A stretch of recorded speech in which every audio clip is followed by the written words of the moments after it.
Essa primeira meia hora ele vai apresentar o Lelo Lab e na meia hora seguinte, as pessoas que estiverem nos acompanhando aí ao vivo pelo YouTube podem colocar comentários ou perguntas e a gente vai na meia hora final fazer aí um bate-bola, né, a partir dessas perguntas e as que eu realmente também posso estar complementando a partir da apresentação dele. Então, mais uma vez, obrigado, Felipe, passo a palavra diretamente para você, por favor. Boa tarde, professor Hélio. Boa tarde a todas e a todos. Sou eu que agradeço. Um prazer imenso, realmente, compartilhar esse final de tarde com a IDPES, com o professor Hélio e com todos vocês que, como nós, acreditem na importância da ciência, da tecnologia, da educação, da inovação. Então, nós da Lelo, em particular nós do Lelo Lab, nós sentimos muito honrados realmente em poder participar desse diálogo, dessa conversa, e espero que nesses próximos 30 minutos, onde eu vou contar um pouquinho da nossa experiência, e nos 30 minutos seguintes, onde nós vamos dialogar, eu espero que possamos gerar algo muito especial, um conhecimento especial, uma reflexão especial que faz sentido para todos vocês que estão acompanhando. Então, novamente, muito agradecido, em particular, ao professor Hélio, por nos dar essa maravilhosa oportunidade. Professor, se você me permitir, eu vou compartilhar minha tela. Eu gostaria de saber, professor, se você já está enxergando, portanto, se você já está vendo a minha apresentação. Isso, em tela cheia. Perfeito. Pode dar início. Muito bem. Então, somos o Lelo Lab. Somos o laboratório de inovação da vida em comum. Lelo Lab, que é o ambiente de inovação que foi criado pela Lelo, que é a maior administradora de condomínios, de imóveis do Brasil. Né? Quando a gente fala de Lelo, estamos falando em milhares de condomínios, de imóveis, milhões de pessoas que confiam na tradição, na experiência dessa empresa para cuidar de um bem muito precioso, para cuidar de algo muito especial da sua vida, que é o morar. Todos nós sabemos e descobrimos de forma ainda mais profunda ao quanto o nosso morar é significativo. A nossa casa, o nosso apartamento, o local em que a gente cria as nossas famílias, é o local em que a gente busca encontrar esse bem-estar, em que a gente busca regenerar as energias, após longos dias, longas semanas, longos meses de trabalho, momentos difíceis que todos nós passamos ao longo desses últimos, pelo menos 2 anos, né? Em função até da pandemia. Então, reconhecendo a importância de lidar com o morar e principalmente lidar com a vida em comum, lidar com o bem-estar das pessoas, a Lelo cria o Lelo Lab. A partir de 2018, o Laboratório de Inovação da Vida em Comum, que tem esse propósito de investigar, de mobilizar ciência, tecnologia, inovação, relacionamento com o ecossistema de inovação para desenvolver essas inovações, essas tecnologias, esses métodos, essas formas de fazer que possam melhorar a vida em comum. Para a nossa conversa de hoje, então, eu trouxe 4 tópicos para que a gente possa depois partir para o nosso diálogo. Quero primeiramente compartilhar com vocês algumas visões, alguns desafios que nós enxergamos para o futuro do viver e conviver em comunidade. Quero, na sequência, desmistificar, falar um pouquinho sobre o que é a inovação, e principalmente a inovação que lida com a vida em comum. Que inovação é essa que pretende melhorar a vida em comum? Quero falar sobre a transformação digital, mas principalmente recontextualizar a transformação digital numa abordagem de transparência, de acessibilidade e de permitir a todas e a todos realmente poder usufruir de maior facilidade, maior transparência, maior confiança, confiabilidade no seu dia a dia, nas suas demandas. E, finalmente, eu vou trazer alguns exemplos de projetos, atividades do nosso Lelo Lab, o Laboratório de Inovação da Vida em Comum, para que a gente possa contextualizar de forma mais prática o que a gente faz no dia a dia. Vamos iniciar, então. Esse é o grande desafio que nós queremos junto com vocês que estão participando dessa conversa, endereçar. Queremos compreender qual o futuro do viver e do conviver em comunidades e queremos desenhar, portanto, um viver e um conviver mais harmonioso, mais sustentável. E para isso precisamos ter consciência dos grandes desafios. E o primeiro dado macroeconômico do qual nós sempre precisamos relembrar ao falar do desafio do viver e conviver em comum é, obviamente, o dado do crescimento da população humana ao longo dos últimos 100 anos. O fenômeno de hiperpopulação, pelo qual nós recentemente passamos e do qual talvez nem nos demos conta. Você sabia que no começo do século XX, em 1905, tinha apenas 1 bilhão de seres humanos no planeta Terra? Você sabia que ao longo dos últimos 5.000, 6.000 anos de sociedades humanas, nós permanecemos boa parte da humanidade com uma totalidade de população humana abaixo de 500 milhões de seres humanos? E temos noção do fato que em apenas 6 anos a gente deu um salto exponencial para os atuais 8 bilhões de seres humanos, que brevemente serão 9 ou 10 bilhões em 2050. Acrescentado a isso, temos consciência do fato que mais de 60% das pessoas atualmente no mundo vivem em ambientes hiperurbanizados, em megacidades. Todos esses fenômenos são muito recentes e, acrescentado a isso, o envelhecimento da população humana, que faz com que atualmente 5 gerações de pessoas convivem no mesmo ambiente do morar, nos coloca frente a um desafio colossal. Que é o desafio que a gente poderia expressar dessa forma muito simples, mas ao mesmo tempo muito profundo e muito instigadora. O futuro da sociedade humana acontecerá nos ambientes de hiperurbanização. O futuro será de cidades mais sustentáveis e inteligentes ou não será. O futuro da humanidade acontecerá na nossa capacidade de conviver em comunidades urbanas mais sustentáveis. Pois não é o mesmo desafio, portanto, conviver com 1 bilhão de seres humanos ou conviver com 10 bilhões de seres humanos em ambientes hiperurbanizados. E quando falamos em cidade, em ambientes hiperurbanizados, falamos em pessoas, antes de mais nada.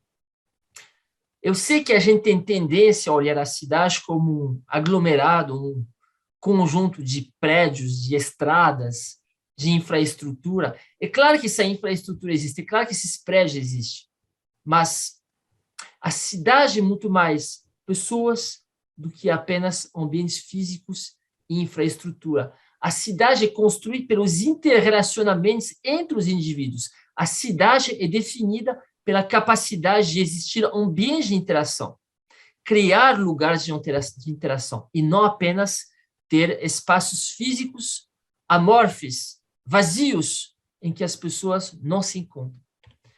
Então, metaforicamente, a gente deve pensar uma cidade muito mais como um sistema humano complexo em rede, como uma grande interconexão, porque o meu cérebro é uma interconexão de neurônio, do que com um ambiente estático, físico de coisas. Isto é uma consequência, esse pensamento sobre a cidade como um ambiente de convivência e de interrelacionamento tem, obviamente, consequências muito grandes sobre a forma como a gente desenha as cidades e sobre a forma como a gente interage, intervém nas cidades para inovar e proporcionar esses ambientes, portanto, mais sustentáveis e inteligentes. É nesse sentido que é um dos conceitos mais recentes e mais seguidos no mundo inteiro, de Paris a Tóquio, passando por Barcelona, São Paulo e o Rio de Janeiro, é o conceito de cidade 15 minutos. A cidade que é, obviamente, muito grande, a cidade que, obviamente, é muito urbana, mas, ao mesmo tempo, que é muito local, no sentido em que qualquer pessoa está sempre a 15 minutos do próximo local em que ela quer estar. Isso pode parecer utópico, pode parecer irrealista. Não, imagine como que eu posso, eu em São Paulo, eu no Rio, eu em Belo Horizonte, eu em Curitiba, estar sempre a 15 minutos do próximo encontro, da próxima próximo relacionamento, contato que eu quero ter. Tudo parece tão distante, né? Nada pode ser medido em cidade de 15 minutos. Mas essa é a utopia, entre aspas, que nós precisamos perseguir para ter cidades que sejam, ao mesmo tempo, grandes e, obviamente, populadas, mas que sejam humanas e sustentáveis, que sejam de interações humanas e não, ao contrário, da desumanização, na medida que as pessoas não possam mais se encontrar. Então, vocês vão encontrar sistematicamente, realmente, essa vontade de desenhar a cidade de 15 minutos em muitos lugares do mundo. Então, o que entendemos por inovar, portanto, nesse contexto de desafios, né, que é o desafio da hiperpopulação, a hiperurbanização, o convívio de 5 gerações, onde nós queremos, mesmo assim, manter o lado humano, o lado da interação das nossas cidades 15 minutos.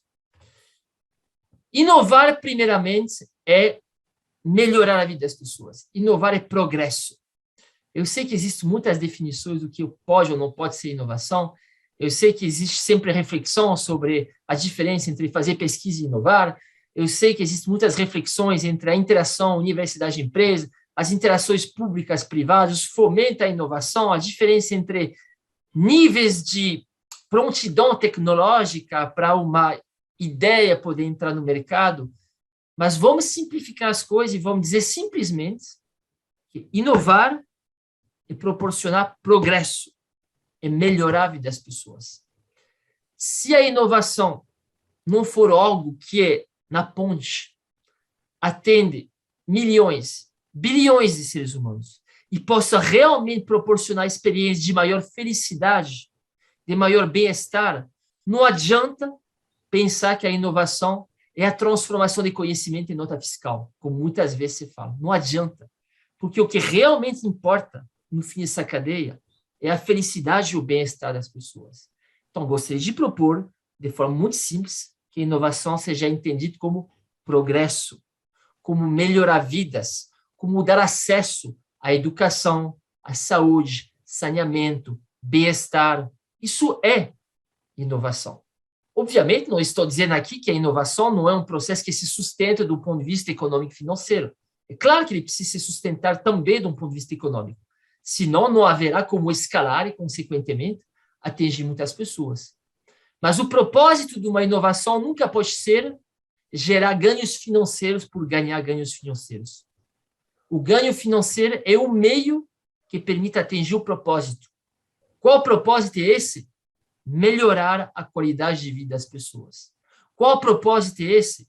Permitir aprimorar o bem-estar de milhões, possivelmente bilhões de pessoas. E aí tem muitos desafios de serem endereçados nesse sentido, da energia, passando pelo resíduo, a água e outras questões que são eminentemente humanas e que precisam urgentemente ser resolvidas em situações muito mais complexas do que nós tínhamos que enfrentar há apenas 50 anos atrás, quando tinha menos do que 4 ou 3 bilhões de seres humanos no planeta Terra.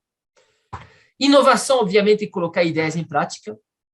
A inovação nunca deve ser freada, por isso que poderíamos chamar de paralisia analítica.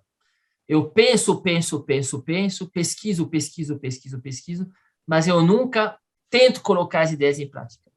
A inovação é eminentemente prática. Ela é a humildade de tentar e errar para poder aprender, corrigir e ir melhorando, aprimorando esse processo constante de idear, implementar, para proporcionar o grande objetivo que é melhorar a vida das pessoas. E é importante também sempre reconhecer que qualquer intervenção inovadora que a gente propõe no ambiente do morar, na cidade, sempre é uma transformação, uma intervenção sistêmica. E basta para isso compreender, no exemplo do carro, né, quando o carro foi inventado no começo do século XX, a transformação sistêmica que uma inovação a priori pontual como um carro possa ter. Então, observa aqui nessa transparência a comparação entre o ambiente de cidade antes do surgimento do carro e depois do surgimento do carro. Observe como o tamanho das ruas mudou. Observe como a própria arquitetura da cidade foi literalmente e radicalmente transformada para permitir a essa transformação sistêmica acontecer. E pense também em toda a cadeia de empresas cadeias de valor que foram criadas a partir do surgimento do conceito carro. Pense na borracha, pense nas peças elétricas, pense no motor, pense também na própria industrialização, a transformação da natureza do trabalho, a partir do surgimento de algo que pode parecer muito pontual, que é o carro.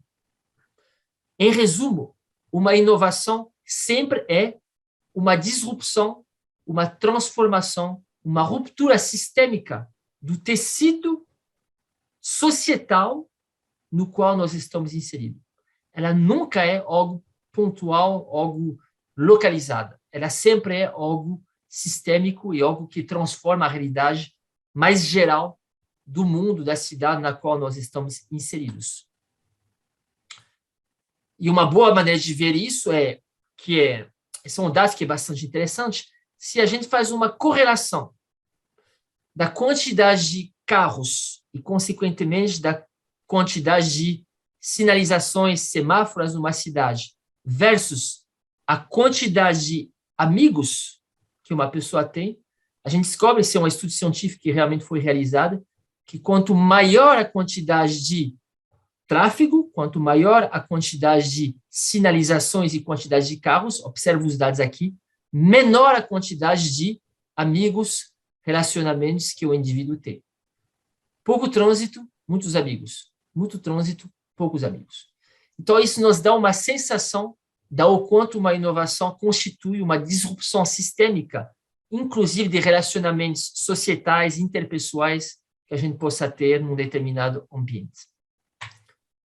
Inovação é um exercício, como a gente estava falando há pouco, de aproximar e casar a capacidade de gerar ideias, e, portanto, de pesquisar, e a capacidade de prototipar, de colocar em prática. Então, a inovação é esse movimento constante, como todos vocês sabem já, de divergência, convergência, ou seja, de geração de conhecimento, prototipação e aprendizagem a partir da prototipação.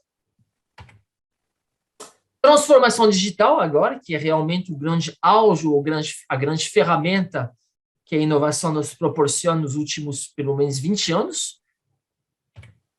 A transformação digital, ela é uma disrupção sistêmica que foi proporcionada pelo barateamento exponencial e pelo crescimento exponencial da capacidade de processamento e memória das ferramentas ou das tecnologias digitais.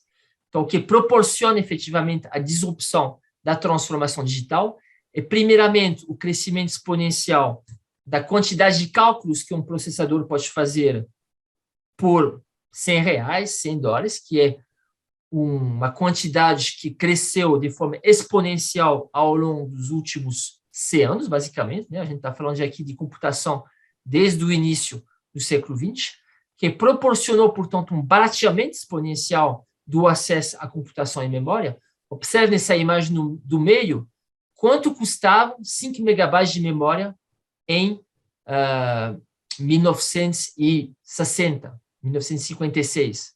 Custavam $120 mil com esse tamanho de equipamento para ter 5 megabytes de memória. O que representa 5 megabytes de memória hoje? Não representa mais nada, não custa mais nada, não tem mais peso, tudo está na nuvem, inclusive. Isso provocando, portanto, uma desmaterialização e uma disrupção sistêmica até da própria economia. A economia que se desenvolveu com base na transformação digital é uma economia do serviço. Tudo que era produto virou serviço. O transporte não é mais produto, ele é serviço de mobilidade. O entretenimento, a música, não é mais produto de um disco, seja ele compacto ou não. Ele é serviço de streaming. Tudo, portanto, com a digitalização, entrou numa lógica que é uma lógica intangível, saindo do produto para os serviços, o que é muito mais sustentável, obviamente, do que querer apenas possuir produtos. E isso nos dá a grande oportunidade de disruptir certos modelos de negócio tradicionais por meio de empreendedores empoderados. A transformação digital, com barateamento do acesso à computação, com barateamento do acesso a processamento, à memória, na nuvem, inclusive, empodera qualquer empreendedor para disruptir modelos de negócios tradicionais e, assim, construir novas realidades na economia circular. As duas principais ferramentas que nós temos nesse sentido são os algoritmos de inteligência artificial, sejam eles de deep learning, machine learning, aprendizagem supervisionada, não supervisionada, tanto faz. O importante é que a inteligência artificial proporciona a capacidade de detectar novos padrões em muitos dados e, consequentemente, de inventar novas realidades. E o segundo elemento que é muito importante é a tokenização. São os NFTs, as criptomoedas, que estão revolucionando completamente o conceito de propriedade, o conceito de transação econômica, descentralizando o conceito de propriedade econômica, a confiança de uma transação econômica e virtualizando também. Todos vocês têm acompanhado, tipicamente, que no metaverso, nos ambientes virtuais, os NFTs, ou seja, as peças virtuais, que pode ser uma obra de arte, pode ser um iate virtual, pode ser qualquer coisa virtual, não só possui valor financeiro, mas valor muito alto. Um simples avatar por NFT único pode valer milhares, talvez milhões de reais ou de dólares. É uma nova realidade, completamente diferente da realidade que a gente vivia há 20 anos atrás. Isso é uma boa ilustração do que significa uma disrupção sistêmica proporcionada pelas ferramentas digitais. O futuro, portanto, deve ser da acessibilidade, da transparência, do acesso às ferramentas digitais por todas e por todos, para que a gente possa realmente ter uma realidade muito mais equilibrada e muito mais sustentável. E quero aqui relembrar, antes de mostrar um pouco mais do nosso Lelo Lab, que não há como imaginar uma transformação digital, uma digitalização, se não for ligada aos Objetivos de Desenvolvimento Sustentável das Nações Unidas. Se não for para pensar em alimentar a todos de forma sustentável, se não for para pensar em energia, em água, em paz, em todos esses grandes desafios, que são os desafios que foram colocados como Objetivos de Desenvolvimento Sustentável, ODS, das Nações Unidas. Então, isso é, de uma certa maneira, o grande propósito do nosso Lelo Lab. O que o Lelo Lab quer proporcionar é investigar, junto com as comunidades, nos condomínios, nos ambientes das cidades, essa capacidade de inovar na vida em comum e colocar a digitalização e todas as ferramentas de inovação que nós temos a serviço da melhoria da vida em comum. Então, nosso objetivo é esse, é inovar, é desenvolver novas formas de convívio, proporcionar comunidades mais harmoniosas, fortalecer e valorizar governanças locais, compartilhadas, a própria economia, os próprios empreendedores locais. Nós queremos proporcionar práticas urbanas mais sustentáveis, regenerativas, principalmente sob a ótica da água, da energia, da logística reversa e da reciclagem completa e total de todos os resíduos. No fundo, não há resíduo, há sempre capacidade de reaproveitar, de reciclar, mas esses são, obviamente, desafios complexos nos nossos ambientes urbanos atuais. Então, nós queremos criar ambientes em que todas as pessoas possam, juntas, desenhar essas novas realidades. Para isso, nós temos um dos objetivos de desenvolver essa cultura de inovação urbana, e, nesse sentido, eu quero convidar a todas e a todos que estão nos assistindo a participar dessa reflexão conosco, participando, por exemplo, do nosso podcast, chamado de Cultura de Bairro. Então, pode entrar, por exemplo, no Spotify, digitar Cultura de Bairro, que vocês encontrarão o nosso podcast e vocês poderão interagir conosco para que a gente possa debater esses elementos sobre os quais estávamos falando agora, ou no YouTube, para conhecer um pouco mais também das nossas atividades, interagir, dialogar com todos e com todos que querem desenhar essa natureza mais sustentável, esse mundo mais sustentável. Quero convidar também vocês a conhecer o Tesouros do Bairro, que é um outro exemplo de uma inovação desenvolvida pelo Lelo Lab. Está aqui o endereço www.tesourosdobairro.com.br. Essa mídia social é um ambiente em que você vai descobrir todos os tesouros, todos os talentos que estão no seu bairro, que estão à sua volta. Então, você precisa de alguém para te ensinar o inglês? Eu tenho certeza absoluta que no teu bairro, no teu prédio, à tua volta, tem um professor de inglês. Tem alguém que fala bem inglês, que pode ser o seu tesouro, que vai te ajudar a falar inglês. Você gostaria de aprender a desenhar, a pintar? eu tenho certeza absoluta que à sua volta, no seu bairro, tem alguém que desenha, que pinta, que é um artista. Mas qual a grande realidade? A grande realidade é que a gente se afastou uns dos outros, como a gente estava comentando logo no começo.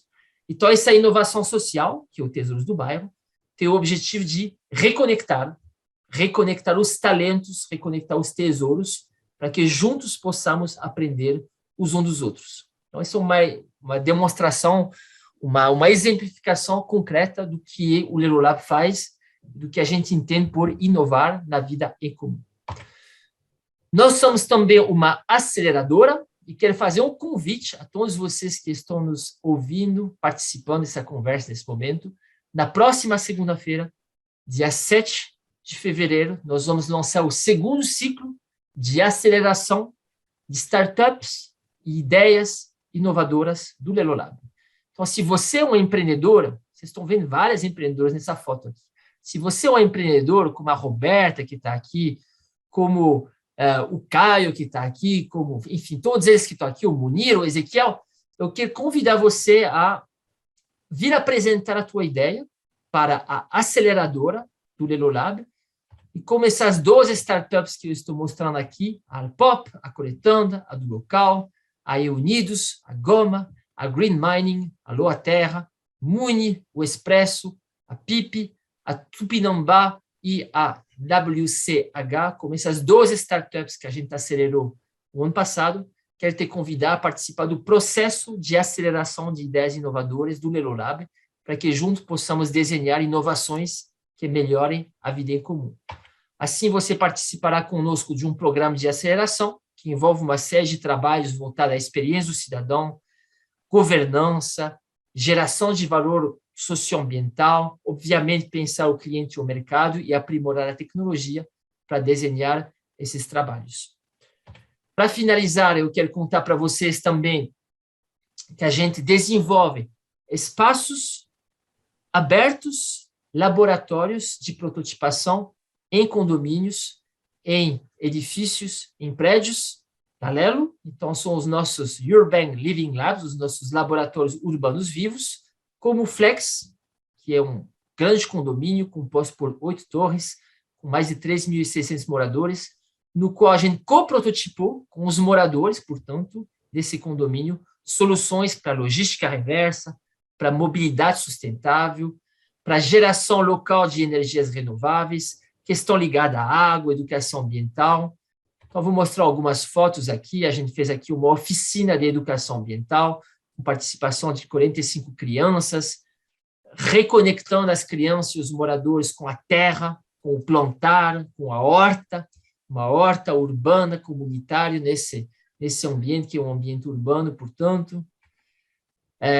Também ativando nossos tesouros do bairro para apoiar os empreendedores locais e fazer com que esses empreendedores locais sejam mais conhecidos e tenham mais conexão, na realidade, com o seu ambiente, portanto, o ambiente do seu bairro, o ambiente do seu condomínio.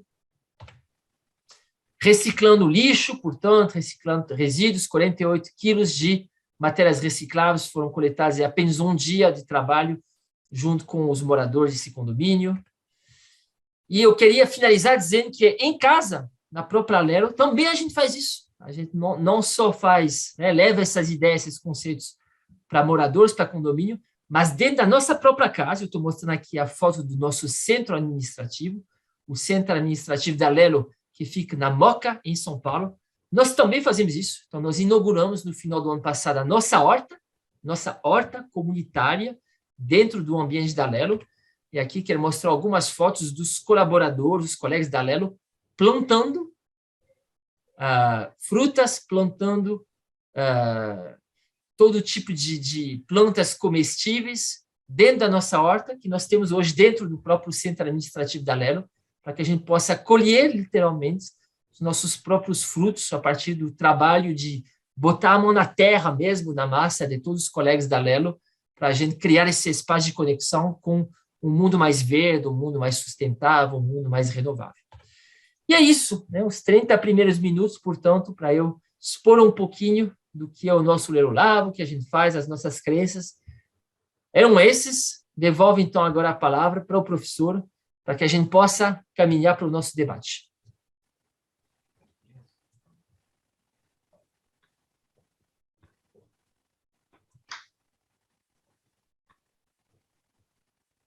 Beleza, muito bom. Acho que deu para ter uma boa visão de tudo o que está acontecendo, e eu acho que esse é o caminho realmente. Eu acho que, como você falou exatamente no início, né? Quer dizer, o prédio, a questão da convivência, de criar esses laços, né? É fundamental, né? E a gente sabe que, normalmente, a tendência é a gente se isolar dentro do prédio, né? Da gente, muitas vezes, eu estou, por exemplo, num prédio que eu convivo aqui há mais de 20 anos, e tem muitos moradores que nem sequer conheço ainda, né? Não tenho. Então, assim, achar caminhos para conseguir fazer com que essa interação ocorra, né? Para que a gente tenha objetivos, né? Como você falou, né?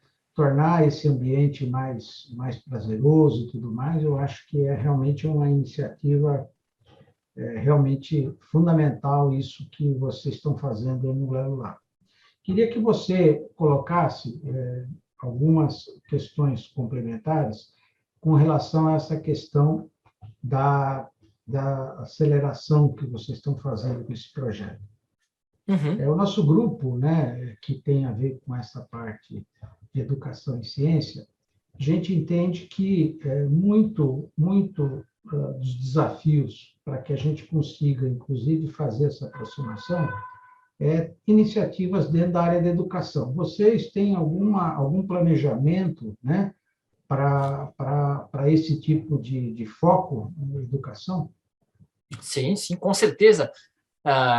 Um dos grandes elementos, uma variável transversal da transformação para um mundo mais sustentável é, obviamente, a educação, em particular a educação para o conviver, a educação ambiental, a educação ligada à reciclagem, água, energia. Isso aqui não é só uma questão tecnológica. Tecnologia a gente tem para cogerar energias renováveis em ambientes de cidade. Tecnologia a gente tem para proporcionar uma reciclagem total de tudo que a gente consome. Mas, às vezes, o que falta realmente é uma consciência que está ligada à educação. Então, se eu pegar o exemplo de uma das startups que a gente acelera, que é a Loa Terra utiliza hortas urbanas comunitárias exatamente com o objetivo de proporcionar uma educação ambiental que transforme muito mais a abordagem da realidade das pessoas do que apenas ter um espaço físico específico de horta urbana. Mesmo com o espaço físico, obviamente, tem a sua importância. Então, sim, com certeza, e sim, será com muito prazer que a gente acelerará iniciativas ligadas à educação. Por exemplo, eu tenho imóveis na Riviera, tenho imóveis aqui, e uma das coisas que a gente entende, principalmente em Bertioga, é a qualificação dos funcionários que prestam serviço para os edifícios, né? A dificuldade muito grande de você ter recursos humanos qualificados em várias tarefas que esse eventual funcionário vai fazer. Vocês têm algum plano de desenvolver alguma ação para capacitar, para treinar pessoas para as atividades que são fundamentais para que um condomínio funcione de uma forma efetiva? Bom, isso já ocorre naturalmente, né? As pessoas que trabalham dentro do condomínio são capacitadas para isso. Agora, o que é importante é ter um ciclo contínuo que permite a essas pessoas se aprimorarem o tempo todo, né? Todos nós sabemos que a educação é para a vida. Eu aprendi uma série de coisas, eu tenho uma série de competências, mas as coisas mudam. Então, o que é necessário é ter oportunidades, possibilidades de eu me aprimorar. Sim, realmente faz parte das coisas que a gente está conversando bem fortemente atualmente, ter trilhas de aprimoramento contínuo de competências, que aí a gente está falando de competências técnicas específicas, para todas as partes interessadas que estão envolvidas em condomínios. Mas, além do saber fazer, de suas competências, é importante sempre também estar vinculado ao ser. Uma coisa é o saber fazer e uma outra coisa é o ser de forma mais ampla. E o ser de forma mais ampla é realmente dar a oportunidade a cada pessoa, né, que tem a oportunidade de trabalhar conosco, de revelar o melhor do que ela possa ser. Revelar as suas ideias, revelar as suas inovações, revelar tudo que ela pode trazer de melhor. Então, eu falo isso para dizer que não é simplesmente uma trilha onde a gente quer transferir certas competências. É também um ambiente em que as pessoas possam se expressar, ser o melhor do que elas possam trazer para realmente trazer a sua plena personalidade, sabe? Tudo que elas podem contribuir. Então, por exemplo, outra questão fundamental para que um condomínio funcione, para que as coisas fluam corretamente, é que você sabe, quer dizer, a estrutura normal dos prédios é que, isso no passado, que o síndico do prédio, né, ele seria normalmente um próprio morador. E com todas as dificuldades, como eu te falo, a dificuldade, às vezes, de recurso humano, de fazer essa gestão, muita gente acaba não querendo mais essa função. No caso, hoje existe essa figura que a gente chama de síndico profissional, né, que é uma pessoa que eventualmente vai fazer essa prestação. A dificuldade também de conseguir pessoas, né, realmente com perfil, pessoas que tenham essa visão. Eu estou falando assim, porque na experiência minha como síndico, que eu fui, principalmente lá na Ribeira, fui síndico durante alguns anos de edifício, isso, eu, como proprietário e síndico, foi uma das dificuldades que eu tive maiores para poder fazer a coisa funcionar de forma efetiva, né? Então, eu vejo que também o Lero Lab podia pensar exatamente vamos dizer assim, numa ação de educação que viesse, entendeu? A gente desenvolver, sei lá, um curso EAD, alguma coisa para o treinamento de pessoas que querem, eventualmente, trabalhar como síndico profissional, né? Muitos deles, todo prédio, você sabe, tem um estatuto, tem uma convenção, e na minha experiência trabalhando com síndico profissional, que muitos deles não sabem exatamente quais são, né, as suas atribuições, quais são os seus deveres, as suas responsabilidades, entendeu? Uma vez que ele assume isso aí. Então, tudo isso, ele acaba, se essa pessoa ela não tem exatamente esse tipo de conhecimento, acaba criando muitos problemas para o que você falou, que seria esse convívio, né, entre as pessoas de lá, porque essa coisa não está funcionando. Vocês têm alguma ideia? Eu, em particular, eu teria muito interesse em eventualmente participar, talvez o nosso instituto também, de uma iniciativa desse tipo. Perfeito. Bom, você é um síndico, né? Então, você tem realmente a experiência para poder trazer essa vivência e também esse desafio que você colocou. A primeira coisa que eu acho importante de relembrar é que o síndico é uma pessoa muito especial. O síndico é uma pessoa que toma a decisão de se colocar a serviço da comunidade, e ele faz isso de forma consciente, para exatamente permitir que as pessoas possam viver melhor, em maior harmonia. E é claro que ele vai ter que enfrentar uma série de desafios, porque o dia a dia é muito complexo, muitas questões para ser resolvidas do ponto de vista operacional, do ponto de vista administrativo, do ponto de vista humano, e você sabe disso muito bem, porque você tem essa experiência. Mas a primeira coisa que é importante dizer e de relembrar é que o síndico é uma pessoa muito especial, porque ele realmente se coloca à disposição da comunidade para permitir a esses fluxos acontecer da melhor forma possível.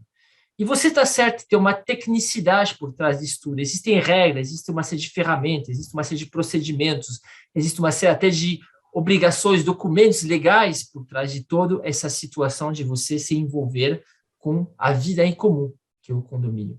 Então, se a gente reconhece ser o nosso papel, em particular como Neurolab, apoiar todos os tipos de síndico a aprimorar melhor essas ferramentas. E, novamente, vou insistir, não só apenas as ferramentas técnicas de administração. É claro que elas são importantes também. Ninguém quer desmerecer aqui a parte mais técnica, administrativa, sem a qual os processos não fluem. Mas você sabe muito bem, você em particular que foi síndico sabe muito bem, que é muito mais do que isso. É o convívio, são as pessoas, é o dia a dia do relacionamento. E não é uma ferramenta administrativa técnica que vai nos dar a habilidade, o conhecimento de lidar com situações de relacionamento, para deixá-las mais construtivas, mais positivas. Então, o nosso desafio como Neurolab é um desafio, sim, a gente está realmente pensando em implementar trilhas de educação à distância, para dar as ferramentas necessárias, e a gente pode fazer isso junto. Aceitamos com muito prazer o convite aí do IVPESP, mas a gente queria, além disso, a gente quer também interagir com essa comunidade dos síndicos para dar a eles essa experiência, esse convívio de como lidar com as situações humanas, que, novamente, muitas vezes são bem desafiadoras e, às vezes, mais desafiadoras do que as situações administrativas. E vamos fazer isso junto. E que você sabe, a minha experiência, né, é essa, que acaba, inclusive, muitas vezes, após um período nessa função, vivido, como você falou, né, não é questão, às vezes, porque você pode, às vezes, tomar uma decisão errada, qualquer tipo, como você falou, do ponto administrativo, mas, às vezes, a interpretação de algumas atitudes que você tem que tomar, procurando seguir o regulamento que foi aprovado de comum acordo entre todos e que devem ser obedecidos por todos. Então, essa interação, né, ela acaba, às vezes, gerando dificuldades, inclusive de pessoas que acabam tendo que, por um período aí, como síndico, tendo que abandonar o prédio e ir para um lugar que não consegue olhar na cara mais de ninguém, entendeu? Por conta de atritos que acontecem devido... Então, eu vejo assim, quer dizer, eu acho que as iniciativas todas que você colocou no Lelo Lab são realmente muito importantes, mas esse problema ainda, na minha visão, né, eu agora, recentemente, eu tenho um prédio que eu sou membro do Conselho Fiscal também, e a gente está começando, o trabalho da Lelo começou agora, 1º de fevereiro, e a gente precisa, né, achar caminhos, né, para poder fazer com que esse processo, que seria, por exemplo, a gestão do prédio, as pessoas que usam o prédio, né, elas terem, né, todo um conjunto de informações, quer dizer, porque todo mundo tem que entender quais são as regras, né, de convivência dentro do prédio, porque assim, né, isso a gente tem que saber que todo mundo tem que ter consciência, né, dessas realidades, entendeu? Onde vai o teu limite, até onde você pode exercer o teu direito, entendeu? Desde que ele não, vamos dizer, conheça ou confronte com o direito do outro. Então, essas coisas, eu acho que se a gente conseguisse, dentro do Lelo Lab, né, porque eu não vejo, quer dizer, nenhuma outra administradora, que eu já trabalhei com várias, que tem essa preocupação de fazer com que essas...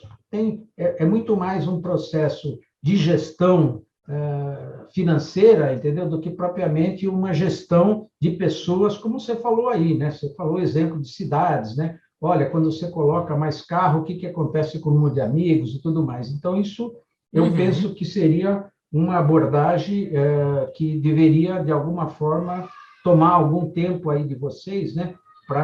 E a gente está disposto, até com a experiência que eu tenho por estar nessa função e por ter um convívio com pessoas da área da educação. Por exemplo, o que você falou, né? Quer dizer, não é só o aspecto técnico-administrativo, mas o aspecto também humano, né? Que as pessoas têm que entender como ter esse relacionamento, fazer com que essa coisa, após um período, seja lá de quem for como síndico, ele saia realmente satisfeito do que fez e não tendo depois um monte de inimigo contra ele aí. Perfeito. Eu acho que agora a gente está tocando realmente no coração do grande desafio, que é proporcionar harmonia na vida em comum. Você estava destacando muito bem que existem regras, e essas regras não foram inventadas ao acaso. Elas existem para que a gente tenha harmonia do conviver. Toda a grande questão é saber qual é o ambiente que a gente gera para que as regras sejam comunicadas, as regras sejam compreendidas, e quando por algum motivo as regras sejam infringidas, que todo mundo reconhece porque infringiu e como foram infringidas essas regras e como cada um pode ele mesmo mudar o seu comportamento para não prejudicar a qualidade de vida do outro. Entende que existe uma grande diferença entre o lado mecanicista da regra, a regra existe, é uma mecânica, ela está escrito. Vamos pegar um exemplo muito concreto. Não pode fazer barulho depois de 21 a 22 horas, que seja. Não pode. É uma regra, está escrito. Alguém fez barulho a 1h da manhã. Aí gerou um infringimento da regra, e isso mecanicamente pode ser aplicado com uma multa, etc, etc. Mas isso não é a verdadeira questão. A verdadeira questão é como a gente gera um ambiente de convívio harmonioso, para que as pessoas junto possam reconhecer que a regra foi infringida e para que junto elas possam mudar o comportamento dessa comunidade. Eu vou te dar 2 exemplos de atividades que pode parecer que não tem absolutamente nada a ver com fazer barulho 1 hora da manhã, mas que vão acabar resolvendo esse problema. Vamos criar uma horta coletiva comunitária no nosso condomínio e vamos permitir a todos os moradores plantar sementes juntos. E você vai me dizer, mas o que tem a ver plantar sementes juntos com fazer barulho 1 hora da manhã? Plantar sementes juntos é o momento da gente se conhecer e se reconhecer como seres humanos, de tecer relacionamentos de qualidade e de descobrir o que realmente estava acontecendo, o que realmente incomodava, o que realmente levou até essa situação de desconforto, para que num relacionamento mais humano a gente vivencie esse conjunto de regras de forma muito mais simples por um lado, mas de forma muito mais humana e respeituosa por outro lado, entendeu? Não é mais a aplicação mecânica de uma regra, é um convívio harmonioso que nós criamos com uma série de regras tácitas que faz com que as regras explícitas mais naturalmente serão seguidas e mais dificilmente gerarão situação de conflito. As situações de conflito surgem porque as pessoas não se conhecem, porque as pessoas têm medo as umas das outras, porque as pessoas não gerem essa harmonia do convívio que é mais humano. Então, do que nós precisamos é de momentos de harmonia e convívio para que as pessoas se conheçam melhor. E o resto se resolverá pela harmonia do convívio. Então, esse é um pouquinho, né, o que a gente tem de fazer, é levar essa situação para ambientes e espaços em que as pessoas se conhecem melhor, gostam mais as umas das outras, se apreciam melhor, descobrem melhor as suas qualidades, para que a harmonia do conviver possa se instalar. Quer tentar o desafio?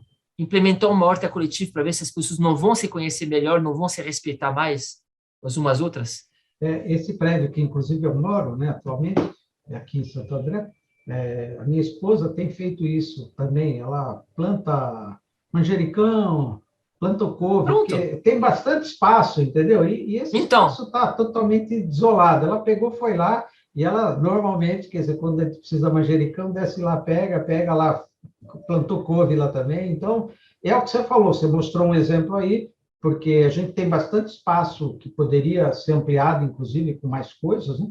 E eu acho que essa é, com certeza, uma iniciativa, né? Mas tudo é o seguinte, quer dizer, as pessoas, por exemplo, né? Você tem uma convenção, né, que diz que o prédio tem tal coisa, salão de festa adulto, tem salão de festa tal. E que, pela regra, pelo que foi definido, essas coisas, para elas serem mudadas, né, ela tem todo um procedimento. Então, muitas vezes, a pessoa que assume a gestão, ela acha que ela pode fazer qualquer coisa, e não pode, porque tem regras para fazer isso aí. Se você quer, por exemplo, mudar um salão de festas infantil, né, e colocar uma brinquedoteca no lugar, você teria que criar um outro espaço. Você não pode destruir um espaço que já existia para estar colocando outro sem ter uma aprovação unânime, que é o que consta. Então, tem todas essas questões que eu entendo o que você está falando, mas que as pessoas têm que ter uma consciência também de que, ao ela fazer a gestão, ela tem que procurar entender que tem regras, né? É possível fazer algumas coisas? É possível, sim, mas ela tem um caminho que tem que ser respeitado, porque isso, muitas vezes, acaba gerando confronto dentro do prédio, entendeu? Entre as pessoas, e isso, como você falou, cria um ambiente que vai totalmente contrário ao que você falou, um jeito humano e feliz de viver dentro do condomínio. Perfeito. É um bom exemplo que você traz aqui, né? Nós temos um ambiente, queremos transformar numa brinquedoteca, e, obviamente, cada um não pode fazer a sua vontade de forma independente, porque isso não é vida em comum. Vida em comum é quando você consulta a comunidade, quando você estabelece um processo justo, democrático, um processo de escuta, onde todos nós decidimos o que é melhor para todos nós, porque o nosso bem comum, né? O nosso espaço comum. Então, é claro que tem um lado processual, né? Tem que passar pela Assembleia, tem que ser aprovado, etc, etc. Esse lado processual é fundamental porque ele garante, efetivamente, que a gente segue as regras que são todas as boas práticas humanas, na realidade, de a gente transformar, são regras democráticas. Mas observe que, além dessas regras, existe ou não existe um ambiente adequado para as pessoas dialogar. Se a gente cria um ambiente adequado para as pessoas dialogar, o diálogo que vai se instaurar numa reunião de condomínio, numa reunião de administração, cada um traz a sua opinião, vai ser um diálogo respeituoso, vai ser um diálogo com conhecimento da outra pessoa e suas qualidades, então vai ser um diálogo construtivo. Não vai ser um diálogo onde o meu objetivo, o meu único objetivo é ser contra, porque eu sou contra, porque eu não gosto da pessoa, porque eu quero ser contra. Entendeu? Então, é fundamental que a gente possa criar esse espaço de harmonia do conviver, para que as regras da sequência possam fluir nos processos, que são processos objetivos, obviamente, para tomar de decisão. Existe essa camada, que é uma camada que vai além do processual, que se ela não for aplicada, se ela não existir, o processual em si vai ser um processual sofrido, longo, duro, vai ser um processual de conflito, que não é isso que a gente quer. A gente quer um processual fluido, né, que toma decisões de forma rápida, bem embasadas, com pessoas que querem colaborar, querem contribuir de forma construtiva. Isso a gente só obtém se a gente for capaz de criar um ambiente em que as pessoas se sentem bem, felizes, para viver em comum. Então, essa é toda a lógica, esse é todo o desafio de inovar na vida em comum, para que possamos ter um ambiente mais humano e mais feliz para viver em comunidade. Deixa eu só aqui comentar, o Ricardo Duriger, que faz parte do nosso instituto, está acompanhando aqui, ele parabeniza você pela palestra, o Enevaldo Martinelli também, que está acompanhando aqui, também parabeniza você e o tema que a gente escolheu para discutir hoje. Eu acho que é isso. Eu acho que a situação que o país vive hoje, né, do ponto de vista de direita e de esquerda, né, ele gera esse, vamos dizer, um outro ângulo, né, que tem que haver o diálogo, e esse que é o mais importante. Primeiro, o respeito, né, entre as partes, né, e procurar, quer dizer, fazer com que, independente da crença, do que você tenha, seja religiosa, política e tal, o mais importante é que ninguém é dono da verdade e que precisa haver esse diálogo para que a gente consiga chegar, como você falou, num denominador comum, né? Porque, no caso de um condomínio, de um prédio, a gente não tem por onde escapar. É ali que a gente escolheu para viver, né? Porque se você está num outro ambiente fora, né, e você não quer continuar do diálogo, você pode se retirar e deixar para lá. Mas no prédio não tem como fazer isso, não tem como se retirar. Você vai continuar morando no prédio, então esse diálogo tem que achar caminhos para que ele aconteça, né?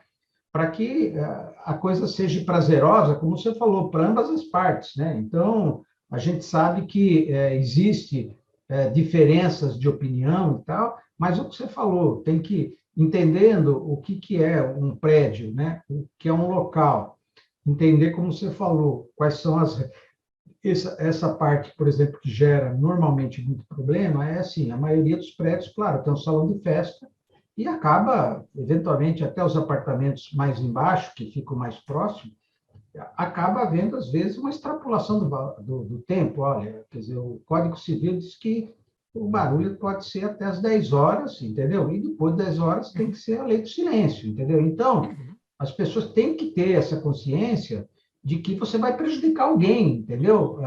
Se você extrapolar isso. É possível até você continuar usando o salão, mas desde que seja feito de uma forma, né, que não atrapalhe ninguém. Então, tudo isso, eu acho que dentro do trabalho aqui da Lelo, que isso, na minha visão, envolve educação, né? Envolve exatamente dar acesso a essas informações, né, para todos os condomínios que a Lelo atualmente administra, porque às vezes você tem que lançar a mão de um advogado, ou de ligar de alguma coisa, ou ver qual que é o Código Civil, o que manda o Código Civil, e essas coisas, elas podem, muitos deles, serem resolvidos de uma maneira, talvez dentro dessa ferramenta que vocês já do diálogo, possuem. né? Esse é o ponto, que é o que falta no país também, né? Falta diálogo. Mas então, na realidade, o desafio do quando nós estamos falando é um desafio fractal, ou seja, um desafio que se autorreplica a várias escalas. É o desafio de uma família, que é o desafio de um prédio, que é o desafio de um bairro, que é o desafio de um país, que é o desafio do mundo. Esse desafio é chamado de diálogo. Diálogo. O que realmente vai fazer prevalecer o bom senso do silêncio após 22 horas? É uma regra com uma multa ou é o diálogo de pessoas que se respeitam e se apreciam mutuamente e sabem que não deve prejudicar a vida do próximo para que a convivência possa ser harmoniosa? O que realmente prevalecerá? Não estou falando aqui que as regras são inúteis. É claro que a gente precisa de regras, senão a gente não conseguiria conviver em comunidade, não seria em sociedade humana. Mas a sociedade humana é muito mais do que regra. Ela é a harmonia do convívio. Talvez o que a gente esqueceu na mecanização proporcionada no mundo desde o século XVII, desde a mecanização e desde a matematização do mundo, é o esquecimento do lado mais humano da humanidade, que é o diálogo, que é o convívio, que complementa com certeza de forma muito intensa e muito importante as regras no seu sentido mais matemático, mais exato, mais objetivo. Beleza, não, é isso aí. Eu acho que essa nossa conversa, eu acho que ela vai ser muito útil, né, para muitas pessoas que puderem depois ver o vídeo na sua íntegra, né? E é isso que a gente está precisando, como você falou, né, no mundo, né? É exatamente essa questão da gente procurar achar essa convergência, né? Para poder fazer com que a gente consiga viver, porque a falta de diálogo não é boa para os dois lados, né? Esse que é o problema. Quer dizer, se eventualmente você evitasse o diálogo, isso te beneficiava, né? Mas não, ele prejudica você e prejudica o outro. Quer dizer, é uma coisa de mão dupla, né? Não existe. Exatamente. E isso somos seres sociais, né? Então, sendo seres sociais, não existe outra forma de viver a não ser em comunidades biológicas humanas, sem esquecer que estamos em interação com a biosfera. Ou seja, além do problema da antroposfera, que é o diálogo entre os seres humanos, a gente precisa respeitar também as outras formas de vida. Seria um outro debate importante que a gente poderia ter. Em qual medida a sociedade humana está respeitando ou não está respeitando a biosfera, ou seja, os outros seres vivos? Em qual medida o desrespeito da biosfera não está prejudicando e inviabilizando a própria permanência do ser humano no planeta Terra? E aí o Covid-19 que nos diz se nós não passamos de certos limites em termos de desrespeito da biosfera. Bom, eu queria, assim, só para a gente encerrar, que a gente já completou aqui a 60 minutos, falar um pouquinho só do que a sua formação de engenharia de computação, desse caminho que você acabou seguindo. Queria que você falasse rapidamente por que dessa sua escolha para engenharia de computação e qual foi o papel que essa graduação, essa coisa teve no que você se tornou e no que você está fazendo hoje. Perfeito. Então, eu sou formado em engenharia da computação, sim, é a vida, ninguém é perfeito, não é verdade? Tenho também uma especialização em filosofia, mas especificamente em epistemologia, que é a filosofia da ciência, ou seja, olha para a questão do saber, o que é o saber e como o saber se justifica e foi justificado ao longo das diversas idades humanas, e, finalmente, portanto, com um mestrado em inteligência artificial. O que sempre me preocupou, e o que continua me preocupando, é a compreensão sistêmica dos interrelacionamentos sociais.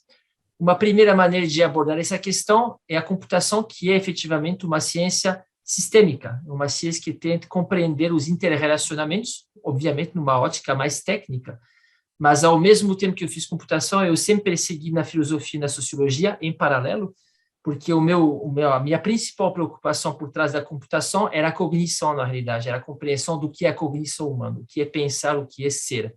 E como todo mundo sabe, nos anos 60, nasceu a metáfora de que pensar é computar, ou seja, existe uma superposição entre a computação e o pensamento humano.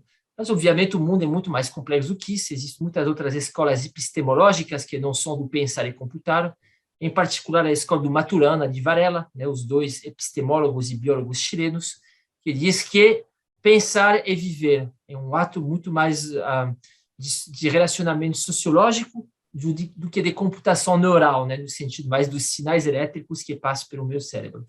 Então, esse é um pouquinho o resumo dessa trajetória e o porquê. Às vezes as pessoas acham estranho, mas como que você pode gostar de computação e filosofia ao mesmo tempo?